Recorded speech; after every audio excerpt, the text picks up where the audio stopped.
नमस्कार, अरुणाचल समाचार में आपका स्वागत है। मैं हूं शोभा। आइए बुलेटिन में सबसे पहले देखते हैं मुख्य समाचार। प्रधानमंत्री नरेंद्र मोदी ने वीडियो कॉन्फ्रेंस के माध्यम से प्रधानमंत्री किसान सम्मान निधि योजना की 9वीं किस्त की जारी।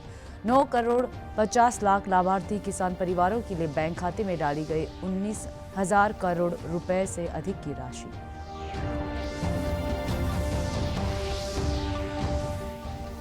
अरुणाचल प्रदेश सहित देश और विदेशों में आज मनाया जा रहा है World Indigenous Peoples Day. Arunachal के कुछ जनजातियों के नाम में बदलाव के बिल को संसद से मिली मंजूरी। केंद्रीय कानून मंत्री किरण रिजिजू और मुख्यमंत्री पेमा खांडू ने जताया प्रधानमंत्री नरेंद्र मोदी के प्रति आभार। अरुणाचल प्रदेश के स्वास्थ्य मंत्री आलो लिबांग ने राज्यपाल डॉक्टर बीडी मिश्रा से की मुलाकात। राज्यपाल ने कोविड उचित व्यवहार का कड़ाई से पालन कराने और राज्य के हर हिस्से में कोरोना टीकाकरण में तेजी लाने का दिया परामर्श।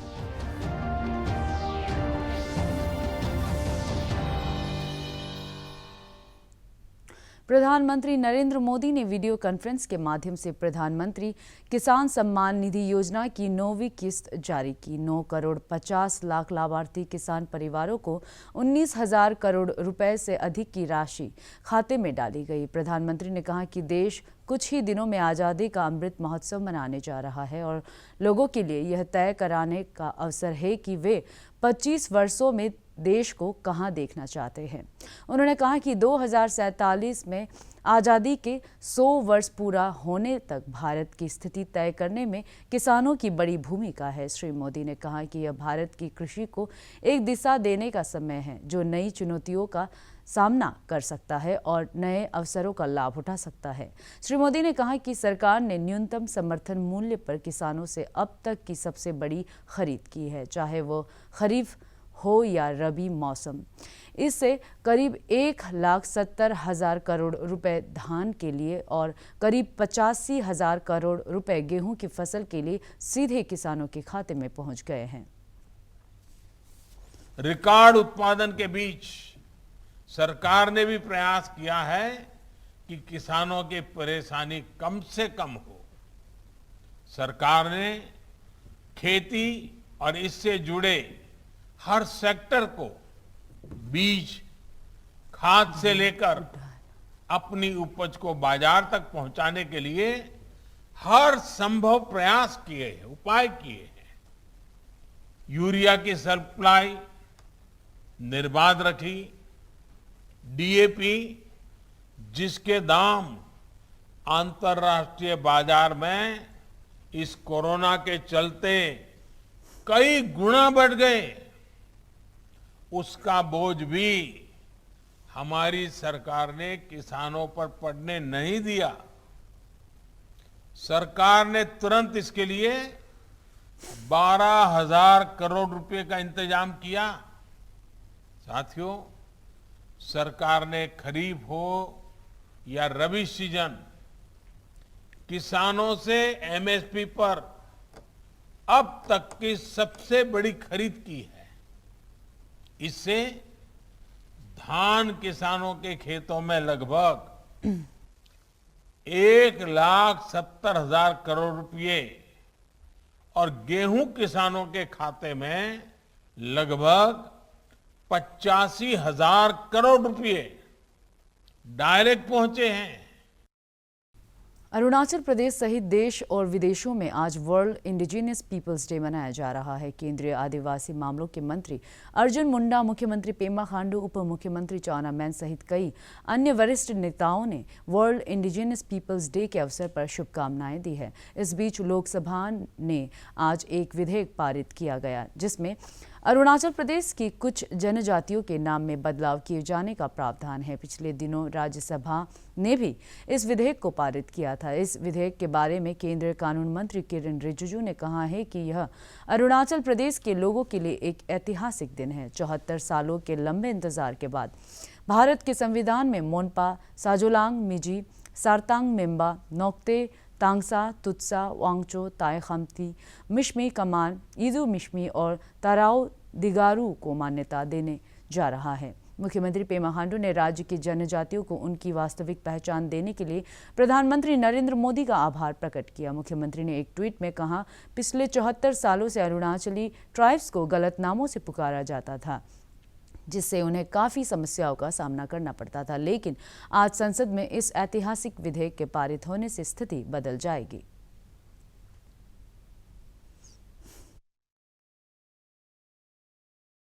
अरुणाचल प्रदेश में ब्रिटिश के जमाने से कई ट्राइब्स का नाम बिल्कुल गायब करके रखा था।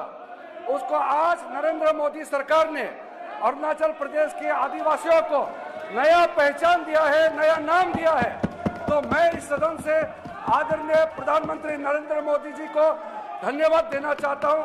अरुणाचल प्रदेश के लाखों आदिवासी भाइयों और बहनों की ओर से प्रधानमंत्री नरेंद्र मोदी जी को आभार प्रकट करना चाहता हूं। और मैं ऑपोजिशन एमपी से कहना चाहता हूं कि आदिवासी मंत्रियों के खिलाफ आप लोग नारेबाजी मत कीजिए, क्योंकि ये बिल आदिवासियों के कल्याण के लिए है। अरुणाचल प्रदेश के स्वास्थ्य मंत्री आलो लिबांग ने राजभवन में राज्यपाल डॉक्टर बी.डी. मिश्रा से मुलाकात की और राज्य में कोरोना महामारी की स्थिति और स्वास्थ्य विभाग से संबंधित अन्य मुद्दों पर चर्चा की। राज्यपाल ने राज्य में कोरोना महामारी के प्रकोप को देखते हुए कोविड उपयुक्त व्यवहार का कड़ाई से पालन करने पर जोर दिया। उन्होंने कहा कि कोरोना महामारी का सामना करने के लिए राज्य एवं जिला प्रशासन और स्वास्थ्य विभाग की सलाह का पालन करना प्रत्येक नागरिक का कर्तव्य है। राज्यपाल ने कहा कि जन सहयोग और ठोस प्रयास से हम इस महामारी की चुनौती से पार पा लेंगे। राज्यपाल ने स्वास्थ्य मंत्री को पूरे राज्य और खासकर राजधानी क्षेत्र में टीकाकरण पर ध्यान केंद्रित करने की सलाह दी, जहां कोविड पॉजिटिव मामले अधिक दर्ज किए जा रहे हैं। राज्यपाल ने स्वास्थ्य मंत्री से यह सुनिश्चित करने को कहा कि राज्य के हर हिस्से में लोगों को जल्द से जल्द कोविड टीका लगाया जाए। राज्यपाल ने मितफू स्थित रीजनल मेंटल अस्पताल की स्थिति बेहतर बनाने और राज्य में आर्टिफिशियल लिम्ब मैन्युफैक्चरिंग सेंटर स्थापित करने के विषय में भी स्वास्थ्य मंत्री से चर्चा की। देश के स्वतंत्रता संग्राम में आज का दिन खास महत्व रखता है। साल 1942 में आज ही के दिन शुरू हुआ भारत छोड़ो आंदोलन का लक्ष्य भारत से ब्रिटिश शासन को खत्म करना था। यह आंदोलन महात्मा गांधी के नेतृत्व में अखिल भारतीय कांग्रेस समिति के मुंबई अधिवेशन में शुरू किया गया था। प्रधानमंत्री नरेंद्र मोदी ने भारत छोड़ो आंदोलन की 79वीं वर्षगांठ पर महान स्वतंत्रता सेनानियों को याद किया। पीएम ने ट्वीट कर कहा, भारत छोड़ो आंदोलन में हिस्सा लेने वाले सभी महान लोगों को श्रद्धांजलि, जिन्होंने उपनिवेशवाद के खिलाफ लड़ाई को मजबूत करने में महत्वपूर्ण भूमिका निभाई। महात्मा गांधी से प्रेरित होकर भारत छोड़ो आंदोलन की भावना पूरे भारत में गूंज उठी और हमारे देश के युवाओं में जोश भर उठा। केंद्रीय गृह मंत्री अमित शाह ने भारत छोड़ो आंदोलन की वर्षगांठ पर कहा कि अगस्त क्रांति का इतिहास असंख्य गुमनाम योद्धाओं की वीर गाथाओं से भरा पड़ा है, जो सदैव आने वाले पीढ़ियों को प्रेरित करती रहेंगे। अरुणाचल प्रदेश के मुख्यमंत्री पेमा खांडू ने भी अगस्त क्रांति दिवस के अवसर पर स्वतंत्रता सेनानियों को याद किया। उधर लोकसभा में अध्यक्ष ओम बिरला ने भारत छोड़ो आंदोलन के सेनानियों को याद करते हुए श्रद्धांजलि अर्पित की। न्यायपूर्ण शासन को चुनौती दी। स्वतंत्रता आंदोलन आज संपूर्ण देश भारत छोड़ो आंदोलन की 79वीं वर्षगांठ मना रहा है। 79 वर्ष पूर्व सन 1942 में आज के दिन हमारे राष्ट्रपिता महात्मा गांधी ने भारत छोड़ो आंदोलन का शंखवाद करते हुए देश को अंग्रेजी शासन की दास्ता से मुक्त कराने के लिए समस्त देशवासियों को एकजुट होने का आह्वान किया था। करो या मरो के नारे के साथ आरंभ हुआ यह आंदोलन धीरे धीरे जन आंदोलन बन गया। भारत छोड़ो आंदोलन हमारे स्वतंत्रता संग्राम के सबसे महत्वपूर्ण घटनाओं में से एक था, जिसने हमारे देश की आजादी के महान लक्ष्य को प्राप्त करने में निर्णायक भूमिका निभाई थी। इस अवसर पर हम राष्ट्रपिता महात्मा गांधी और उन सभी शहीदों के प्रति अपनी श्रद्धांजलि अर्पित करते हैं, जिन्होंने स्वतंत्रता संग्राम में अपने प्राणों की आहुति दी है। माननीय सदस्यगण, इसी वर्ष 12 मार्च से हम आज़ादी का अमृत महोत्सव मना रहे हैं। ये महोत्सव अगले वर्ष 15 अगस्त तक चलेगा, जब हमारी स्वतंत्रता के 75 वर्ष पूरे हो जाएंगे। इस अवसर पर हमारा संकल्प है कि हम एकजुट होकर देश की संप्रभुता, एकता और अखंडता को सुरक्षित रखने में काम करेंगे। वर्ल्ड इंडिजिनस पीपल्स डे के अवसर पर आज अरुणाचल प्रदेश कैथोलिक एसोसिएशन ने अरुणाचल सिटीजन राइट और डॉन बॉस्को कॉलेज के साथ मिलकर ईटानगर के जोलांग स्थित डॉन बॉस्को कॉलेज में एक कार्यक्रम का आयोजन किया।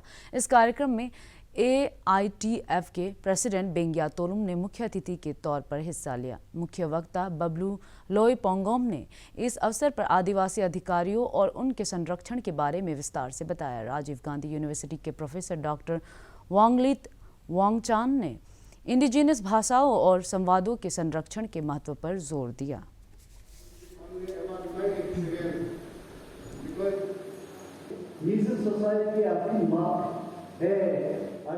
which this day has come to be celebrated as the World's Indigenous Peoples Day. As Bamaheb also pointed out, it has a long and a very deep history. We human beings thought that with the coming of Industrial Revolution, with the Renaissance in Europe, the world is changing in a linear way towards a progression. We are slowly progressing towards civilization, and whatever was there before was irrational, uncivilized, and therefore they need to be discarded at some point of time. International Day of World's Indigenous Peoples, जहाँ United nation का जो indigenous people के लिए जो proclaim किया, declare किया है 2007 में, उसका पहले जो 9 अगस्त 1982 में जो फर्स्ट वर्किंग ग्रुप फॉर्मेशन हुआ था जो इंडिजिनस के बारे में यूएनओ में डिस्कस करने के लिए, तो इसलिए अभी यूएनओ में रिजॉल्व कर दिया, अडॉप्ट कर दिया 2007 में, उसको कॉमेमोरेट करके अभी इंटर वर्ल्ड में अभी सेलिब्रेशन कर रहा है। आज जितना इंडिजिनस पीपल है, यानी कि अपना डिस्ट्रिक्ट कल्चर जो डाइवर्स अपना जो ये वाला, उन लोग सारा वर्ल्ड में आज सेलिब्रेट, तो इसलिए हम लोग भी अभी अरुणाचल भी आज दुनिया का साथ में वर्ल्ड में ज्वाइनिंग कर रहा है सेलिब्रेशन के लिए।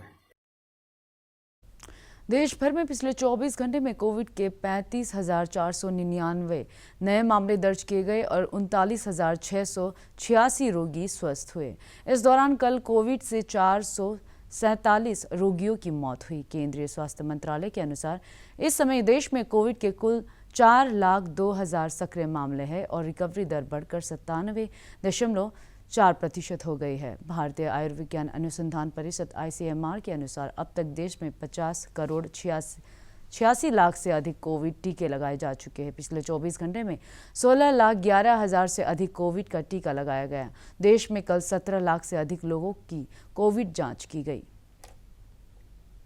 अरुणाचल प्रदेश में रविवार को कोविड संक्रमण के 154 नए मामले सामने आए और 345 रोगी स्वस्थ हुए। इस बीच 2 रोगी की मौत होने से राज्य में इस महामारी से मरने वालों की संख्या 242 हो गई है। राज्य में कोविड के सक्रिय मामलों की संख्या 2,680 है और रिकवरी दर 94.16% है।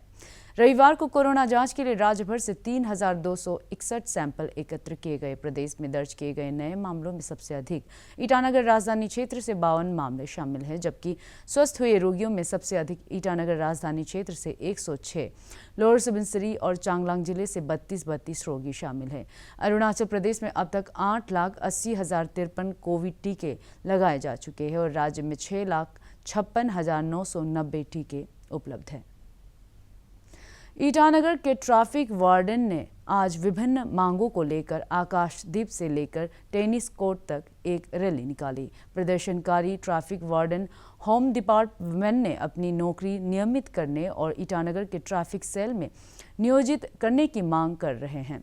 पत्रकारों से बातचीत में सीनियर ट्रैफिक वार्डन लोमरा तापा ने कहा कि वर्ष 2017 में राज्य सरकार ने ईटानगर के ट्रैफिक वार्डन्स को ट्रैफिक सेल में नियोजित करने का वादा किया था। उन्होंने बताया कि राज्य सरकार की तरफ से 2015 में ट्रैफिक वार्डन्स की नौकरी नियमित करने की भी बात कही गई थी, लेकिन अब तक नौकरी नियमित नहीं की गई है।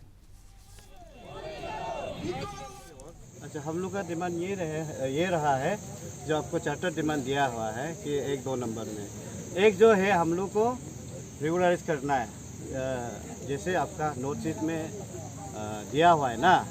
उसके बाद 2 नंबर में है ऑलरेडी आपका चीफ सेक्रेटरी मैडम गामलिन समय में हम लोग को पुलिस डिपार्टमेंट अंदर में कन्वर्ट करेगा ना, ट्रैफिक सेल डीएसपी अंदर में। तो ये 2 मांग है और ये 2 मांग को हम लोग उस दिन भी ऑलरेडी हम लोग सबमिटेड किया है स्टेट गवर्नमेंट को, और ये मांग को स्टेट गवर्नमेंट काइंडली लोग अफ्तर करने से ठीक है। तो इसको जल्द से जल्द हम लोग का मांग को पूरा करने से हम लोग बहुत खुश रहेगा। तो फाइल मूवमेंट करते जा रहा है, रिमाइंडर कम देते जा रहा है, पर गवर्नमेंट थ्रू से कोई रिस्पॉन्स नहीं आने का कारण से हम लोग जो है रैली आया है ना। तो उसी प्रकार से पब्लिक से हम ये एक दरख्वास्त करना चाहता है कि ये जो जितना ट्रैफिक वार्डन देख रहा है इतना सिर्फ। तवांग जिले में आज़ादी का अमृत महोत्सव के अवसर पर आज रूरल वर्क डिपार्टमेंट कार्यालय में जिला ग्रामीण सड़क सेमिनार का आयोजन किया गया। सेमिनार में ग्रामीण विकास में सड़कों की भूमिका और जिले में चल रहे ग्रामीण विकास कार्यों पर विचार विमर्श किया गया। इस सेमिनार में तवांग के एडीसी, जिला पंचायत सदस्य सहित कई अन्य अधिकारी और जनप्रतिनिधि मौजूद रहे। अरुणाचल समाचार के आज के अंक में इतना ही। जाने से पहले आप सभी से अनुरोध है कि कोविड-19 के दिशा निर्देशों का पालन करें, हमेशा मास्क लगाएं, बार-बार हाथ धोएं और सोशल डिस्टेंसिंग के नियमों को मानें। कोरोना महामारी से बचाव के लिए आपका वैक्सीन लगवाना भी जरूरी है। अगर आप वैक्सीन लगवाने के पात्र हैं तो जरूर लगवाएं। हम कल फिर हाजिर होंगे अरुणाचल और देश दुनिया की खबरों के साथ। चलते चलते आपको बता दें कि आप अरुणाचल समाचार हमारे YouTube channel DD news Arunachal पर भी देख सकते हैं। देखते रहिए अरुण प्रभा। नमस्कार।